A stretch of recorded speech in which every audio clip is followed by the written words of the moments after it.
Aziz do'stlar, siz bilgan va ishonch bildirgan Umbem klinikasi endi sizga yanada yaqinroq. Biz yangi filialimizni ochdik. Shu sabab yangi klinikamizda turli xil xizmatlar uchun 20% gacha chegirmalar taqdim etamiz. Marhamat, klinikamizga kelib, o'zingiz va yaqinlaringiz sog'lig'iga g'amxo'rlik qiling. Bizning yuqori malakali shifokorlarimiz quyidagi sohalarda xizmat ko'rsatishadi: stomatologiya, ginekologiya, terapiya, lor, jarrohlik, pediatriya, urologiya, UZI va boshqa yo'nalishlar. 5000 dan ortiq turdagi laboratoriya tahlillari olinadi hamda eng yuqori sterilizatsiya darajasi o'tkaziladi. Bizning manzil Moskva shahri, VDNX metro bekati, Kondratyuk ko'chasi 2. Telefon raqamimiz 8 925 103 22 55. Mutaxassis ko'rigiga oldindan yozilishni unutmang. Umbem klinikasi. Biz sizning sog'lig'ingiz uchun qayg'uramiz. Saudiya Arabistoni valiahd shahzodasi AQSh rahbari bilan muzokara olib borish uchun Oq uyga bordi. Ommaviy axborot vositalari ma'lum qilinishicha, Muhammad bin Salman Al Saud Donald Trump bilan yopiq eshiklar ortida muzokara o'tkazadi. Shuningdek, Amerika elitasi bilan ishchi kechki ovqatda qatnashadi. Tomonlar yangi mudofaa shartnomasi, F-35 qiruvchi samolyotlarini yetkazib berish, yadroviy energetika sohasida hamkorlik, Isroil bilan munosabatlarni normallashtirish, sun'iy intellekt hamda G'azodagi o't ochishni to'xtatish yuzasidan muzokara olib borilishi kutilmoqda. Polsha temir yo'llarida terrorchilik tahdididan himoya darajasini oshiradi, dedi Polsha bosh vaziri. NATO mamlakatlari Yevropa bo'ylab Rossiya chegarasiga qo'shinlarini tashish vaqtini 15 barobar qisqartirishni rejalashtirmoqda. Financial Times rejaga ko'ra, texnika va qo'shinlar g'arbiy qanotdan sharqiy qanotga 45 kun o'rniga 3 kun ichida yetkazib berilishi kerak. Biroq gazetaning yozishicha, hozirda mavjud temir yo'llar va avtomobil yo'llari kerakli talablarga javob bermaydi.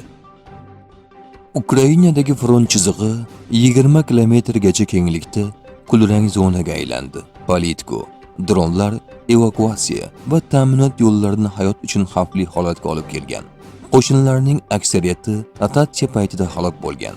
Qo'mondonlar askarlarini bir necha hafta davomida front chizig'ida ushlab turishga majbur, deb yozmoqda gazeta. Yevropa Rossiyaga qarshi qattiqroq pozitsiyani egallashi zarur. AQShning NATOdagi doimiy vakili Matthew Whitaker Bloomberg agentligiga bergan intervyusida Yevropa mamlakatlari Ukrainani moliyalashtirish uchun Rossiyaning muddatilgan aktivlaridan foydalanishlari kerakligini aytdi. Uning fikricha, bu Kiyevga harbiy va iqtisodiy yordamni kuchaytiradi va Yevropaning Moskvaga qarshi yanada agressiv siyosatini ko'rsatadi. Rossiya Turkiyada bo'lib o'tadigan Zelenskiy va Uitkovning uchrashuvida ishtirok etmaydi, deya ma'lum qildi Kreml matbuot kotibi. Dmitriy Peskovning so'zlariga ko'ra, bu muzokara hozirda Rossiya ishtirokisiz amalga oshirilmoqda. Rossiya muzokarachilari hali Turkiyaga bormayapti. Vladimir Zelenskiy va AQSh rahbarining maxsus vakili Steve Uitkov ertaga uchrashishni rejalashtirmoqda, dedi Kreml vakili. Maduro Trumpni atrofidagilar uni halokat yoqasiga olib borayotganini aytdi. Ular prezident Trumpni yo'q qilish uchun ikkita mavzudan foydalanishmoqda. Biri mashhur Epstein ishi. Biz bunga aralashmaymiz. Bu AQShning ichki ishi. Ikkinchisi esa Venesuela. Ular prezident Trumpni hayotidagi eng jiddiy xatoga yo'l qo'yishini va Venesuela bilan harbiy mojaroga aralashishni istaydi. Bu uning siyosiy rahbariyati uchun yakun bo'ladi. Ular Trumpni halokat yoqasiga olib bormoqda. Shuningdek, Amerika xavfsizlik kuchlarining shaxsiy manfaatlari bor. Buni kim qilayotganini aniq ayta olmayman. Agar bilsam, buni oshkor qilardim. Qo'shma Shtatlarda Trumpni yo'q qilish va bu orqali hokimiyatni egallash uchun kurash ketmoqda, dedi Venesuela rahbari. Zelenskiy harbiy harakatlarga chek qo'yish bo'yicha muzokaralar qayta boshlanishini e'lon qildi. Ertaga Turkiyada uchrashuvlar bo'lib o'tadi. Biz muzokarani faollashtirishga tayyorgarlik ko'rmoqdamiz va sheriklarimizga taklif qiladigan yechimlarni ishlab chiqdik, dedi Ukraina rahbari. Urush boshlangandan beri birinchi marta Ukraina Voronejga Atakms ballistik raketasi bilan hujum qildi. Bosh shtab ma'lumotlariga ko'ra, Ukraina qurolli kuchlari Rossiyadagi harbiy nishonlarga aniq zarba berish uchun Atakams raketa tizimlaridan omadli foydalangan.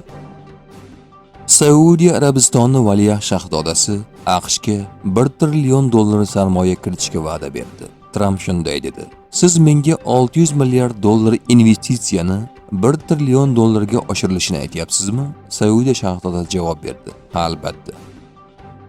Agar Tayvan bo'g'ozi orqali AQSh va uning ittifoqchilari ishtirokida qayta birlashish uchun urush boshlansa, Shimoliy Koreya Xitoyni himoya qiladi", deya ma'lum qildi Eron ommaviy axborot vositalari.